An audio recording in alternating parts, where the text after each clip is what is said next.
Você sabe o que fazer quando as suas emoções estão abaladas? Não? Então fica aqui comigo, pois nesse estudo bíblico vamos aprender um pouco sobre o que fazer quando somos abalados. O que você faz quando as suas emoções estão abaladas? Ou seja, o que você faz nos momentos de medo, tristeza, ansiedade ou raiva? Na Bíblia encontramos homens e mulheres que tiveram em algum momento suas emoções abaladas. Vejamos alguns deles. Primeiro, Elias. Eu não sei se você conhece essa história, mas eu te convido a ler 1 Reis 19. Elias soube que uma mulher chamada Jezabel queria matá-lo e então teve medo. Após presenciar a vitória sobrenatural de Deus contra os profetas de Baal, Elias sente medo ao ser ameaçado. Isso nos mostra como ele era gente como a gente, não é mesmo? Sujeito às mesmas fraquezas que nós. E qual foi a reação dele ao sentir medo? Elias fugiu. Ele quis ficar sozinho. E essa é uma grande tendência do ser humano em momentos que as emoções são abaladas. Queremos fugir de tudo e de todos. Elias dormiu. Quantos de nós, diante da tristeza, prefere dormir do que enfrentar a realidade? Um anjo do Senhor teve que acordá-lo 2 vezes. Depois disso, Elias, ainda com medo, foi se esconder em uma caverna. Ei, e você? Qual a caverna que você entrou com medo do seu chamado? Com medo do que vão pensar de você ou dos seus projetos e sonhos? O segundo homem é Jonas. Você pode conferir a história dele no livro com o seu nome. Deus dá uma missão para ele. Mas Jonas não queria realizá-la, pois tinha raiva do povo que Deus queria perdoar. Eles eram inimigos do povo de Deus e, aos olhos de Jonas, não mereciam misericórdia. O que ele fez quando Deus pediu algo contra sua vontade? Também fugiu. Ele foi para o sentido contrário à sua missão. Jonas. Mas é interessante pensar que, obviamente, fugir de Deus não é tão simples assim. Com certeza ele se sentia culpado e triste. E o que lemos na palavra de Deus? Que Jonas, em sua fuga, dormiu no navio. Mais um homem de Deus que foge e dorme. Mas eu quero que você saiba que dormir não é o problema. Dormir é bom e saudável, mas na medida certa. Jesus dormiu no barco, lembra? Mas a pergunta é, qual é o propósito desse sono? Tanto Jesus como Jonas dormiram em meio a uma tempestade. Os discípulos acordaram Jesus pedindo ajuda. Já no caso de Jonas, os marinheiros o acordaram para ele orar a Deus. Jesus repreendeu os discípulos por falta de fé ao ser acordado. Jonas, quando acorda, se declara adorador e reconhece que a culpa daquela tempestade é dele. Jesus acalma a tempestade com a sua autoridade e Jonas teve que ser lançado no mar para a tempestade acalmar. Sabe qual é a diferença entre Jesus e esses 2 profetas? Jesus dormia para descansar. Ele estava esperando a travessia para cumprir uma missão. Jonas e Elias dormiam para fugir da realidade e da missão que foi dada a eles. Já tinha pensado nisso? Eu vou te falar a respeito de mais pessoas que dormiram.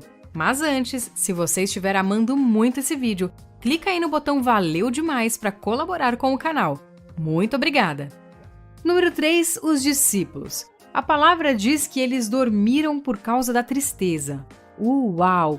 Que tristeza seria essa? Muito provavelmente de ver o mestre deles triste. Mas o que Jesus fez naquele momento? Ele os manda orar por causa da tentação. Gente, peraí. Que tentação seria essa se eles estavam no monte com o Senhor? O que poderia tentá-los naquele momento?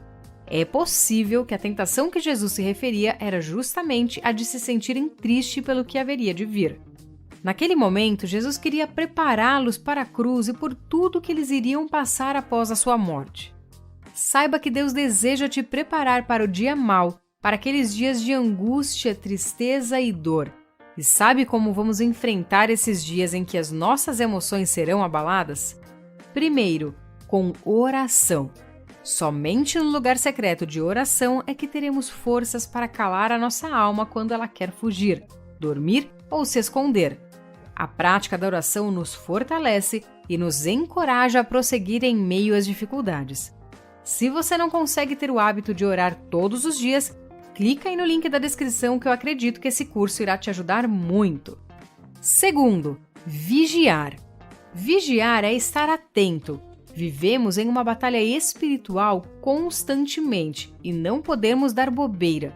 Lembre-se que o inimigo não brinca em serviço e você também não pode. Procure observar quando você está mais sensível e se deixando levar por suas emoções. Se perceber algo errado em você, como falta de vontade de orar, ler a Bíblia, servir no corpo de Cristo, reaja imediatamente. Não deixe as suas emoções te paralisarem. Volte ao ponto 1 e intensifique sua vida de oração antes que ela morra. E número 3, aceite a vontade de Deus. Em tudo, mesmo quando for um não. Isto é essencial para você conseguir vencer suas emoções. Pois mesmo quando você for contrariado por Deus, se você entende que essa é a vontade do Pai, você não irá mais fugir, não irá procrastinar ou algo assim. É a velha frase, aceita que dói menos. E eu te pergunto, como você tem reagido hoje nas dificuldades? Pare e pense um pouco. Você tem corrido para cavernas como Elias? Ou você tem se preparado como os 7.000 profetas que Deus separou para lutar ao lado de Elias? Você tem dormido nos navios da vida fugindo do que Deus tem para você? Ou dormindo rumo à sua missão, apenas descansando em Deus? Você tem dormido nos momentos em que deveria estar orando e vigiando? Ou você tem buscado ao Senhor, fortalecido seu espírito até suar sangue se necessário? Saiba que apenas com muita oração iremos conseguir vencer o dia mau que nos deixa abalados. Você precisa aprender a descansar como Jesus naquele barco. Salmo 125:1 diz: os que confiam no Senhor serão como o monte de Sião, que não se abala, mas permanece para sempre. Se você confia no Senhor, quando chegarem as dificuldades você continuará firme, sem ser abalado. Então busque essa confiança conhecendo Deus dia após dia através das práticas espirituais. Eu espero que esse vídeo tenha te ajudado. Se você gostou, não guarde para você, compartilhe com alguém. Um forte abraço e até a próxima!